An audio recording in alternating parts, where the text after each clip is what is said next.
দেখুন আতঙ্কের জায়গাটা, উদ্বেগের জায়গাটা কোথায় গিয়ে দাঁড়িয়েছে। কেন সিঁদুরে মেঘ দেখছি আমরা? কারণ একেবারে প্রেশার সুগারের ওষুধ থেকে প্যারাসিটামল থেকে শুরু করে কোন ওষুধ না ভেজাল। কারণ দেশ জুড়ে গুণমান যাচাইয়ের পরীক্ষায় ফেল করেছে আরো 104টি ওষুধ। ইনজেকশন তালিকা প্রকাশ করলো কেন্দ্রীয় drug control. Kolkata central drug ল্যাবে ফেল করেছে 27টি ওষুধ। সেখানে রাজ্য ড্রাগ ল্যাব কি বলছে, তাদের কর্তৃপক্ষ তরফ থেকে কি জানানো হচ্ছে, ঝিলম করঞ্জাই আমাদের প্রতিনিধি রয়েছে। ঝিলম, একদম যেটা জানা যাচ্ছে যে আজকে যে তালিকা সেন্ট্রাল ড্রাগ ল্যাব থেকে বা সেন্ট্রাল ড্রাগ কন্ট্রোল থেকে যেটা প্রকাশ করা হয়েছে সেটার মধ্যে দেখা যাচ্ছে 104টি অত্যন্ত গুরুত্বপূর্ণ ওষুধ যেগুলো নট অফ স্ট্যান্ডার্ড কোয়ালিটি দেখা যাচ্ছে। একই সঙ্গে আরও একটি ওষুধ যেটি রক্তচাপ নিয়ন্ত্রণ করার ওষুধ, সেটা স্পুরিয়াস বলে তারা ঘোষণা করেছেন একটি ব্যাচ। এর পাশাপাশি তোমাকে জানিয়ে রাখবো, তারা এটাও জানিয়েছে যে জলাতঙ্কের টিকা একটি নির্দিষ্ট ব্যাচ যেটি জনপ্রিয় একটি সংস্থার, সেটি দিল্লি, আহমেদাবাদ, মুম্বাই এবং লখনৌতে জাল মার্কেটে পাওয়া যাচ্ছে তেমনই সতর্কবার্তা দিয়েছে। অর্থাৎ ওষুধ থেকে শুরু করে টিকা প্রত্যেকটাই নট অফ স্ট্যান্ডার্ড কোয়ালিটি পাওয়া যাচ্ছে এবং একই সঙ্গে তার মধ্যে পাওয়া যাচ্ছে জাল।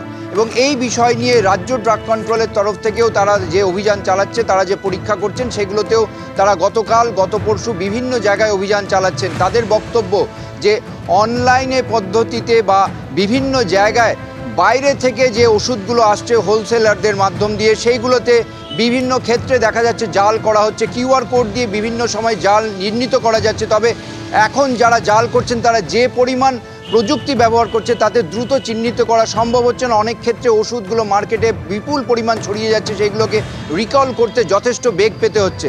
তবে পরিস্থিতি এখনো নিয়ন্ত্রণের বাইরে যায়নি বলে দাবি করছে রাজ্য ড্রাগ কন্ট্রোল। অন্যদিকে চিকিৎসকদের একাংশ উদ্বেগটা থেকেই যাচ্ছে, কারণ দেশ জুড়ে গুণমান যাচাইয়ের পরীক্ষায় ফেল করলো আরো 104টি tablet, capsule, injection.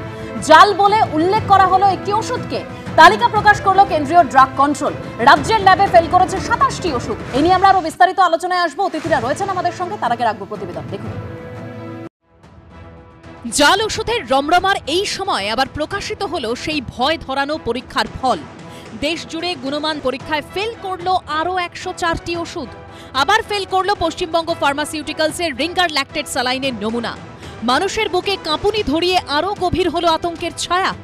Central drug standard control organisation বা সিডিএসকোর সাম্প্রতিক রিপোর্টে বলা হয়েছে, নামী সংস্থার নামী ব্র্যান্ডের 104টি ওষুধ, ইনজেকশন এবং saline not of standard quality বা এনএসকিউ ড্রাগস। কেন্দ্রীয় ড্রাগ কন্ট্রোল সূত্রে খবর, 104টির মধ্যে রাজ্যের 2টি ল্যাবে ফেল করেছে 28টি ওষুধ। কলকাতা সেন্ট্রাল ড্রাগ ল্যাবে ফেল করেছে 27টি এবং রাজ্য ড্রাগ ল্যাবে ফেল করেছে 1টি।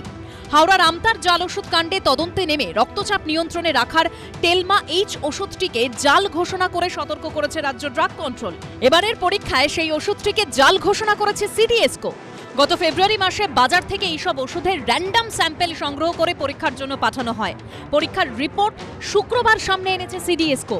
কেন্দ্রীয় ড্রাগ কন্ট্রোল সূত্রে খবর, ফেল করা ওষুধের তালিকায় এই রাজ্যের 2টি সংস্থার ওষুধ রয়েছে, পশ্চিমবঙ্গ ফার্মাসিউটিক্যালস এবং শ্রীরামপুরের স্ট্যান্ডার্ড ফার্মাসিউটিক্যালস লিমিটেড। পশ্চিমবঙ্গ ফার্মাসিউটিক্যালসের তৈরি রিঙ্গার ল্যাকটেড স্যালাইনের 2টি নমুনা আবার ফেল করেছে। এবার এ রাজ্যের কেন্দ্রীয় ল্যাবে পরীক্ষায় ফেল করেছে আরএল। শ্রীরামপুরের সংস্থার তৈরি অ্যামক্সিলিন পটাশিয়াম ক্ল্যাভিউনেট ট্যাবলেটও ফেল করেছে গুণমান পরীক্ষায়। প্রতি মাসেই আমাদের ওয়েবসাইটে গেলে প্রতি মাসেই আপনারা লিস্টটা পাবেন যে পার্টিকুলার কোন ম্যানুফ্যাকচারের কোন ওষুধটা ফেল করেছে। কিউআর কোডও জাল হচ্ছে এবং কিউআর কোডটা, তবে কিউআর কোডটা জাল হলে সেটা ধরার উপায় আছে। বারবার কেউ কিউআর কোডটা স্ক্যান করে, মানে সে একটা ইনফরমেশন পাবে ওষুধটা আসল কি আসল নয়। এটা একটা বিরাট র্যাকেট বলুন, জাল চক্র বলুন, যাই বলুন, অনেকটা জাল অর্থের মতন, যেমন জাল নোট হয়। এবং ভালো যে প্রত্যেক মাসে এরকম একটা লিস্ট বেরোচ্ছে, তার মানে সরকার একটু যেন জেগে উঠেছে বলে মনে হয় এবং এর একটা পজিটিভ ইম্প্যাক্ট কিন্তু আমরা পাবো। ডেফিনেটলি এটা কমবে। 104টি ওষুধের মধ্যে 12টি ওষুধ নামী কোম্পানির ব্র্যান্ড নেম নকল করে বানানো এবং 12টি ওষুধকে একেবারে ব্যবহারের অযোগ্য ঘোষণা করেছে সিডিএসকো। রিঙ্গার ল্যাকটেড ডিসেম্বর মাসে তাদের উৎপাদন বন্ধ করে দিয়ে ব্যবহার বন্ধ করার নির্দেশ জারি করা হয়েছিল। সেই রিঙ্গার ল্যাকটেড আমরা দেখলাম যে এই তালিকাতেও আবার গুণমানের মাত্রা উত্তীর্ণ হতে পারেননি এবং এর বাইরেও আরো অনেকগুলি ওষুধ তারা এইভাবে এখনো বাজারে চলছে। রাজ্যের প্রশাসনের কাছে আবেদন জানাবো, আপনারা সচেতন হন। ওষুধ পরীক্ষায় ধরা পড়েছে বেশ কিছু চাঞ্চল্যকর তথ্য। সিরিয়াসকো সূত্রে খবর, অক্সিটোসিন ইনজেকশনে অক্সিটোসিনই নেই। শিশুদের অ্যান্টিবায়োটিকে মেশানো হয়েছে ক্ষতিকারক রং। একই স্ট্রিপে এক একটি ট্যাবলেটে রয়েছে ভিন্ন মাত্রায় ওষুধ। এক একটি ট্যাবলেটের ওজন এক এক রকম। উপাদানের মাত্রা ঠিক না থাকায় ট্যাবলেট খোলা মাত্র গুঁড়ো হয়ে যাচ্ছে। শক্ত হওয়ার বদলে স্ট্রিপের ভেতরে ট্যাবলেট নরম বা পাউডারের মতো। প্যাকেটের গায়ে লেখা ওষুধের রং লাল, প্যাকেট খুলে বের হচ্ছে হলুদ রঙের অ্যান্টিবায়োটিক। বাক্সের গায়ে একরকম বিবরণ লেখা, বাক্সের ভেতরে থাকা ওষুধের স্ট্রিপে আরেক রকম বিবরণ। প্যাকেটে লেখা রয়েছে ওষুধের ভুল নাম। প্যাকেটের গায়ে লেখা আছে ট্যাবলেট, ভেতর থেকে বের হচ্ছে ক্যাপসুল। এ ব্যাপারে আন্তঃরাজ্য সহযোগিতা প্রয়োজন এবং নরেন্দ্র মোদীর নেতৃত্বাধীন জোট সরকার এই ব্যাপারে সম্পূর্ণরূপে ব্যর্থ। কেন্দ্রীয় সরকার তারা একটা সুনির্দিষ্ট কেন্দ্রীয় ড্রাগ পলিসি তৈরি করে এই ড্রাগ জালিয়াতির আটকাতে পারছে না। সিডিএসকোর এই রিপোর্টে কপালে চিন্তার ভাঁজ চিকিৎসক মহল থেকে সাধারণ মানুষের। এতদিন ধরে কি করে বাজারে বিক্রি হলো ওষুধগুলি? সেই সব ওষুধ যাদের শরীরে গিয়েছে তাদের কতটা ক্ষতি হয়েছে? সেই ক্ষতির দায় কার? প্রশ্ন চিকিৎসক থেকে সাধারণ মানুষের। সন্দীপ সরকার ও ঝিলম করঞ্জাইয়ের রিপোর্ট, এবিপি আনন্দ, কলকাতা। দায় নিয়ে চাপানো তোর চলবে, কিন্তু মানুষের প্রাণ, সেই মানুষের প্রাণ চলে যাওয়ার দায় কে নেবে? সব থেকে বড় কথা আপনারা শুনলেন প্রতিবেদনে, জলাতঙ্কেই কতটা আতঙ্ক ছড়িয়েছে, মানে জলাতঙ্কের টিকায় কতটা আতঙ্ক। বাচ্চাদের টিকা, বাচ্চারা তাহলে কোন মুহূর্তে কোন জায়গাটায় দাঁড়িয়ে আপনারা ভাবুন। অ্যান্টিবায়োটিক, যে অ্যান্টিবায়োটিকে অসুখ সারানো হয়, রোগ সারানো হয়, সেই অ্যান্টিবায়োটিকই কিনা প্রশ্নের মুখে। সেই অ্যান্টিবায়োটিক জাল কিনা বাবা মারা বুঝবেন কি করে? আমি এখানেই প্রভাস বসুন গিরির কাছে আসবো। ডক্টর গিরি, সিডিএসসিওর সাইটে যাব, তারপর সেখানে চেক করব কোন ওষুধটা জাল এবং কিউআর কোড জাল স্ক্যান করে জাল করা হয়েছে কিনা, তারপর আমরা ওষুধ কিনবো। এটা কি সম্ভব? ততক্ষণে তো রোগীর প্রাণ চলে যাবে। প্র্যাকটিক্যালি এটা অসম্ভব ব্যাপার, এটা কখনোই সম্ভব নয়। পেশেন্টের পক্ষে তো সম্ভব নয়, পেশেন্টের বাড়ির লোকের পক্ষেও সম্ভব নয়, আমরা যারা চিকিৎসক আমাদের পক্ষেও একদমই সম্ভব নয়, এটা ইম্পসিবল টাস্ক। তো এই যে ভয়ঙ্কর একটা ঘটনা চলছে, এটাকে খুব দুটোভাবে ক্ল্যারিফাই করা যেতে পারে। একটা হচ্ছে যে একটা আমি ওষুধ আছে যার মধ্যে একটা মেটেরিয়ালস থাকার কথা, সেই মেটেরিয়ালসটা একদমই নেই, জিরো।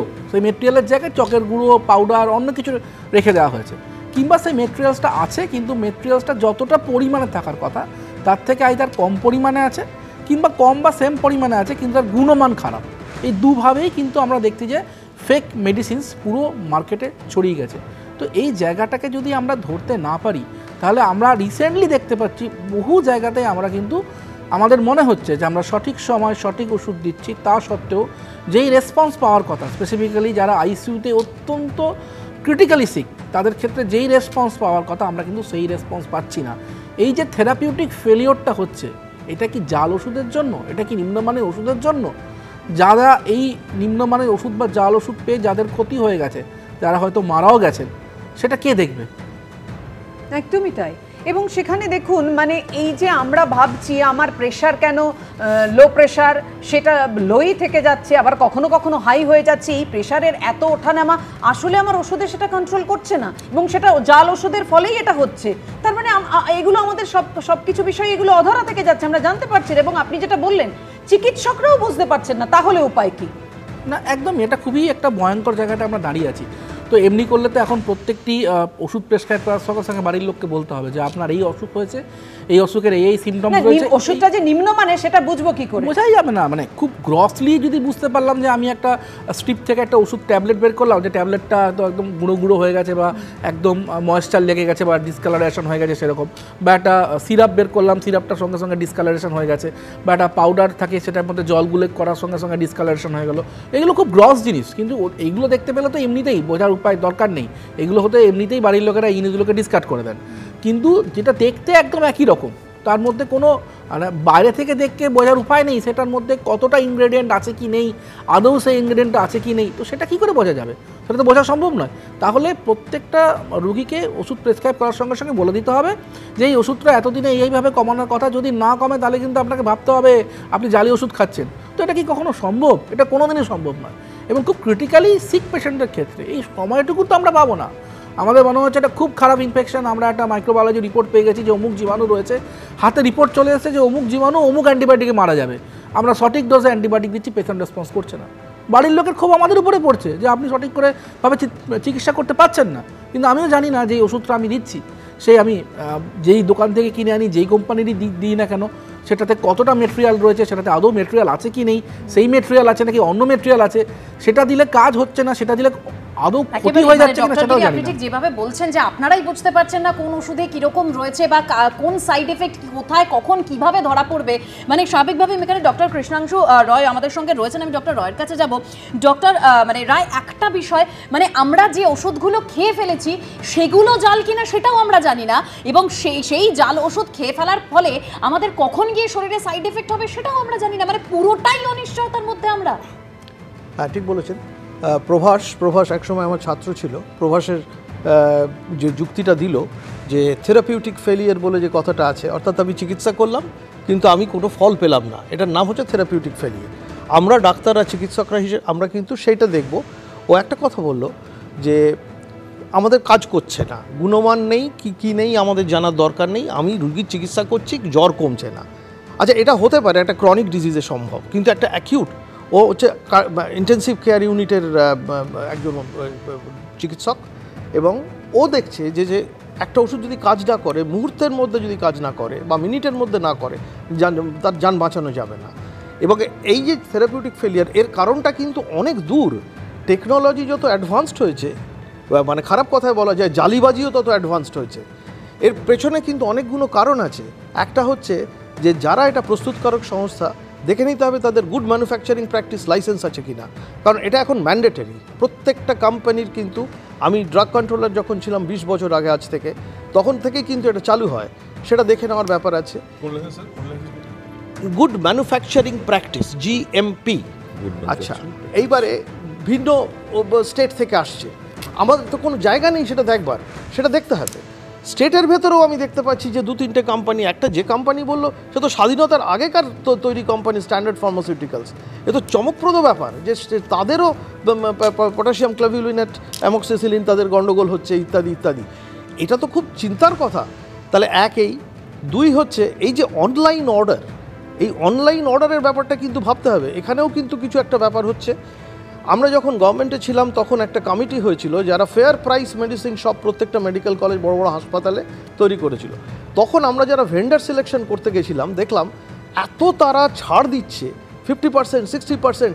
আচ্ছা, একজন ব্যবসা করতে এসছে, সে যদি এত ছাড় দেয়, তাহলে সে কী জিনিস দিচ্ছে সেটার একটা ভাবনা চিন্তার ব্যাপার আছে। সেই পলিসিটাও কিন্তু ভাবতে হবে এখন, মানে আমরা রেট্রোস্পেক্টিভ ভাবতে হবে। 3 নম্বর সেটা হচ্ছে যে যে কেমিক্যালসটা আমাদের আছে, ইট ইজ এ কেমিক্যাল, এবং যে কোনো ওষুধ হচ্ছে একটা কেমিক্যাল, মানে একটি রাসায়নিক পদার্থ, এবং তার ভেতরে কিছুটা ইনফরমেশন আছে যে এটা ঠিক কি না, এতে জ্বর কমবে কি না, এতে দাস্ত কমবে কি না ইত্যাদি। সেগুলোর গুণমান পরীক্ষার জন্য যে ল্যাবরেটরিগুলো আছে, তার অ্যাডভান্সমেন্ট কতটা। সারা পশ্চিমবাংলাতে আমি যখন ড্রাগ কন্ট্রোলার ছিলাম তখন একটাই স্ট্যাটিউটারি ল্যাবরেটরি ছিল। আপনি ভাবুন একটা ল্যাবরেটরির কত ক্ষমতা থাকতে পারে যে ওই এত ওষুধের, এবং নিয়ম হচ্ছে 21 দিনের মধ্যে তার রিপোর্ট চাই। কিন্তু 21 দিনের মধ্যে রিপোর্ট না হলে তারা কি হচ্ছে, এই যে বাজে ওষুধগুলো তার স্টক ক্লিয়ারেন্স তার মধ্যে হয়ে যাচ্ছে। আচ্ছা, আজকে লিঙ্গার ল্যাকটেট নিয়ে কথা হচ্ছে, আমার সময় আপনি বলছিলেন লিঙ্গার ল্যাকটেট ঘটনাটা সামনে না এলে আমরা জানতেই পারতাম না। আসবো আপনার কাছে, কিন্তু তার আগে দেখাবো, দেখুন, আলসার থেকে স্নায়ুর রোগ, হৃদরোগ ঠেকানোর অ্যাড্রিনালিন ইনজেকশন থেকে অ্যান্টিবায়োটিক, গুণগত মানের পরীক্ষায় উত্তীর্ণ হতে পারেনি নামি ব্র্যান্ডের বহু ওষুধ। দেশ জুড়ে গুণমান যাচাইয়ের পরীক্ষায় ফেল করা 104টি ওষুধের মধ্যে রাজ্যের 2টি ল্যাবে ফেল করেছে 28টি। ফেব্রুয়ারি মাসের নমুনা পরীক্ষায় ফেল করলো আরও 104টি ওষুধ। জাল বলে চিহ্নিত হাওড়ার আমতা থেকে উদ্ধার রক্তচাপ নিয়ন্ত্রণের টেলমা 104টি ওষুধের মধ্যে রাজ্যের 2টি ল্যাবে ফেল করেছে 28টি।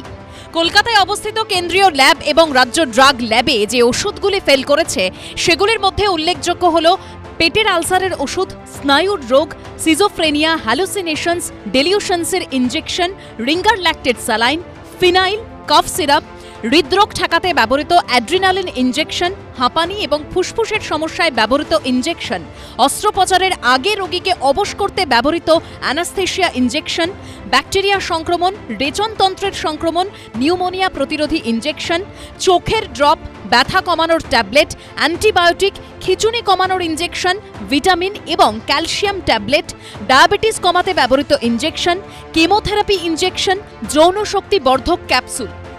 এই পরিস্থিতি কেন তৈরি হলো? কেন হচ্ছে বারবার করে এই খবর আসছে যে গুণমান পরীক্ষায় পাস না করে এই সমস্ত ওষুধ বাজারে ঘুরে বেড়াচ্ছে এবং সেই ওষুধ বিক্রি হচ্ছে? এতদিন যে মানুষ খেয়ে এসেছে, কত লক্ষ মানুষ এই ভেজাল ওষুধ খেয়েছে, তাদের মধ্যে কি পার্শ্ব প্রতিক্রিয়া হয়েছে, তাদের মধ্যে কোনো মানুষ মারা গেছে কিনা তার নিশ্চয়তা কোথায়? যে সব ওষুধ আজকে ব্যবহার হচ্ছে অলরেডি ইতিমধ্যেই বিভিন্ন হাসপাতালে, সরকারি হাসপাতালে, প্রাইভেট হাসপাতালে যে ব্যবহার হচ্ছে, মানুষ ব্যবহার করছে, সেই সব ওষুধের স্যাম্পেল দেখা যাচ্ছে যে এইভাবে আজকে ফেল করছে, ফেল করছে। এটা শুধুমাত্র স্পেসিফিক একটা স্যাম্পল টেস্টিং করা হচ্ছে, তার ফলেই যদি সমস্ত ড্রাগের টেস্ট যদি করা হতো তাহলে কিন্তু আরও ভয়ঙ্করতম চিত্র ধরা পড়তো। ফলে আমরা সার্ভিস ডক্টর ফোরামের পক্ষ থেকে অত্যন্ত উদ্বিগ্ন। যেসব ওষুধ পরীক্ষায় ফেল করেছে তাদের মধ্যে কি সমস্যা দেখা গিয়েছে? সিডিএসকো সূত্রে খবর, ইনজেকশন স্যালাইনে ভাসছে ক্ষতিকারক ব্যাকটেরিয়া, ট্যাবলেট খাওয়ার পর শরীরে গিয়ে দ্রবীভূত হচ্ছে না। কোনোটিতে যে পরিমাণ ওষুধ আছে বলে দাবি করা হচ্ছে তার মাত্রা কম, কোনো ওষুধ আবার গোটাটাই জাল, কোনো ওষুধ নিম্নমানের, কোনো ওষুধে মিশে রয়েছে দূষিত পদার্থ, কোনোটা আবার সঠিকভাবে পরিশোধন করা তরল দিয়ে বানানো হয়নি। এই সমস্ত স্পুরিয়াস ড্রাগগুলো অধিকাংশই কিন্তু উত্তর ভারতের বিভিন্ন জায়গা থেকে তৈরি হয়ে তারপর সেগুলো উত্তর এবং পূর্ব ভারতে ছড়িয়ে পড়ছে, যেটা কিন্তু যথেষ্ট উদ্বেগজনক। কিন্তু পশ্চিমবঙ্গবাসীকে আমরা বলবো যে এ ব্যাপারে চিন্তিত হওয়ার কোনো কারণ নেই। আমাদের রাজ্য সরকার যথেষ্ট দ্রুততা এবং ক্ষিপ্রতার সঙ্গে এই ব্যাপারে যাবতীয় যা যা করণীয় সেগুলো অত্যন্ত দ্রুততার সঙ্গে করা হচ্ছে, যাতে কোনো রকম জাল ওষুধ পশ্চিমবঙ্গের মার্কেটে ছেয়ে যেতে না পারে। রাজ্য ড্রাগ কন্ট্রোলের বক্তব্য, কলকাতার কেন্দ্রীয় ড্রাগ টেস্টিং ল্যাবটি পূর্ব ভারতের সেন্ট্রাল ল্যাব। এখানে পশ্চিমবঙ্গের পাশাপাশি বিহার, ঝাড়খণ্ড, সিকিম সহ 5টি রাজ্য এবং একটি কেন্দ্রশাসিত অঞ্চলের নমুনা পরীক্ষা হয়। কলকাতার ল্যাবে পরীক্ষা হওয়া মানে সব এই রাজ্যের নমুনা নয়। সন্দীপ সরকার ও ঝিলম করঞ্জাইয়ের রিপোর্ট, এবিপি আনন্দ। একটা বিষয় সামনে আসছে, নজরদারির অভাব রয়েছে, গাফিলতি রয়েছে কোথাও, কিন্তু সাধারণ মানুষ তারা বুঝবেন কি করে? ওষুধে কাজ করছে না এই বিষয়টা তাদের মাথায় আসবে কি করে? একটা জাল চক্র কাজ করছে, এটা অস্বীকার করার জায়গা নেই, এবং যেটা হচ্ছে এটাও ঠিক না, এটা ভয়াবহ, এটা হওয়া ঠিক না। কিন্তু তুমি দেখো এই যে তোমার লিঙ্গার ল্যাকটা কাদের প্রপার্টি? সেন্ট্রালের। ধরেছে কারা? রাজ্য ডাক করলো, রাজ্য তো ধরছে। আজকে দাঁড়িয়ে লাইসেন্স যেটা দেওয়া হচ্ছে সেটা সেন্ট্রালের অনুমোদন থাকছে, রাজ্যেরও থাকছে, তো সেন্ট্রাল সেখানে ক্যান্সেল করছে না কেন? প্রথমে বলছে কিছুই হয়নি, সেন্ট্রাল ক্যান্সেল করছে না কেন? রাজ্য তো ধরেছে, প্রথম বার করলো কারা? রাজ্যই তো করলো, রাজ্য ডাক করলো, প্রথম ধরলো।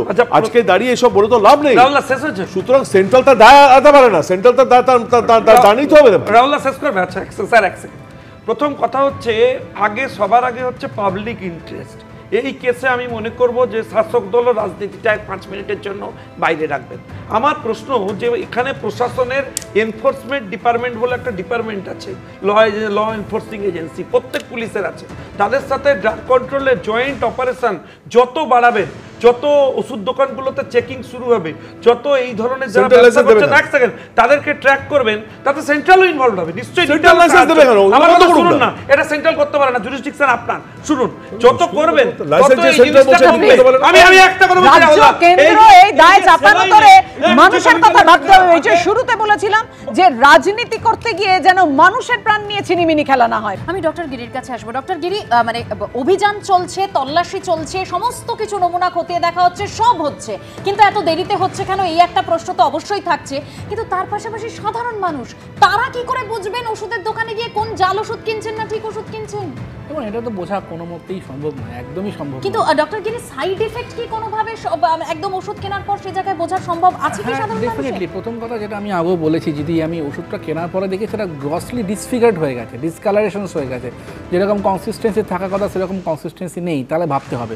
এবং আরেকটা জিনিস মাথায় রাখতে হবে যে যখন ওষুধ কিনতে যাচ্ছি মোটামুটি যদি একটু রেপুটেড বড় জায়গা থেকে যদি ওষুধটা কিনি, সেটা আবার সবসময় যে বড় জায়গা থেকে কিনলেই যে জালি ওষুধ পাবো না তারও কোনো মানে নেই। তো এটা কোনোদিন জানি না, আমিও আজকে একটা ওষুধ কিনলাম বাড়ির জন্য। এই ক্ষেত্রে আমাকে একটু অ্যাড করতেই হবে, কয়েকদিন আগে উল্টোডাঙ্গার একটা হাসপাতালে আমরা দেখেছি কিভাবে জাল ওষুধ মানে ধরা পড়েছে। এখান থেকে ডক্টর রায়, মানে কঠিন পদক্ষেপের কথা আপনি বলছিলেন কিছুক্ষণ আগে।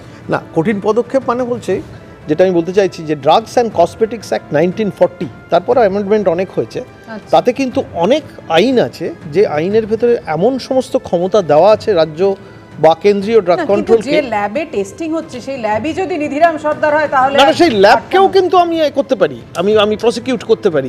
যেটা খানিকটা শঙ্কুদেব বাবু বলার চেষ্টা করলেন যে কেন ড্রাগ কন্ট্রোল ডিপার্টমেন্ট এনফোর্সমেন্টের সঙ্গে জয়েন্ট কেন করছে না, রেড করছে না। আমরা তো করেছি সেটা, কারণ আমাকে সেই পাওয়ার দেওয়া আছে। ইন্সপেক্টর লোক মারা গেল, ইন্সপেক্টর না না ইন্সপেক্টর রয়ে গেল। এই উদ্বেগ যেন দূর হয়, আমরা ওষুধ খেয়ে সুস্থ হওয়ার বদলে আইন করবে না, টাকা খাবে তো। টাকা খাবে আইন থেকে, রাজনৈতিক